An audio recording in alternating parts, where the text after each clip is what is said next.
শিরোনাম লাশটা। রচনা প্রদীপ ঘটক। লাশটা উবু হয়ে পড়ে আছে দুই গ্রামের মাঝে, নদীর ধারে। বন্যায় ভেসে এসেছে, পরনে লুঙ্গি, খালি গা, গায়ে পলি মাখা, মুখে দাড়ি। কে কে ইনি? নদী তীরের গাছ, ঘাস বা নদী মনে করতে পারল না। বাতাস জানলো খবরটা, আর বাতাস জানলে কোনো কিছু গোপন থাকে না। এক সময় মানুষের কাছে খবর যায় দুই গ্রামে, ভিড় জমল। আর আর কে না জানে, মানুষ জানলেই তো ভাগ হয়।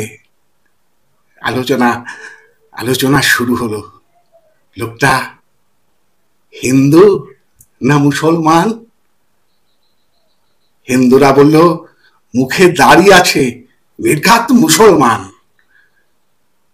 মুসলমানরা বলল হিন্দুরা কি দাড়ি রাখে না?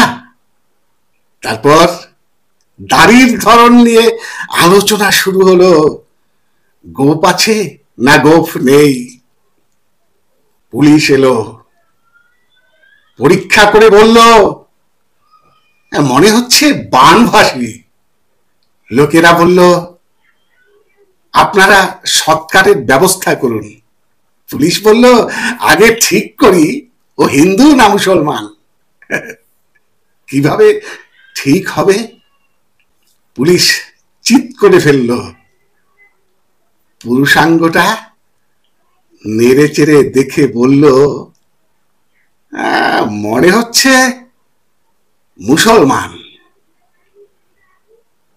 মুসলমান পুলিশ বলল হিন্দুরাও তো অপারেশন করে।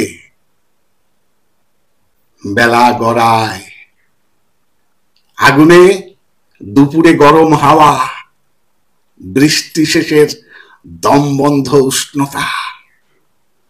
কেউ দায়িত্ব নিতে চায় না। কথা কাটাকাটি, ঝগড়া, দাঙ্গার উপক্রম। পুলিশও ভাগ হয়ে গেল। পুলিশও ভাগ হয়ে গেল।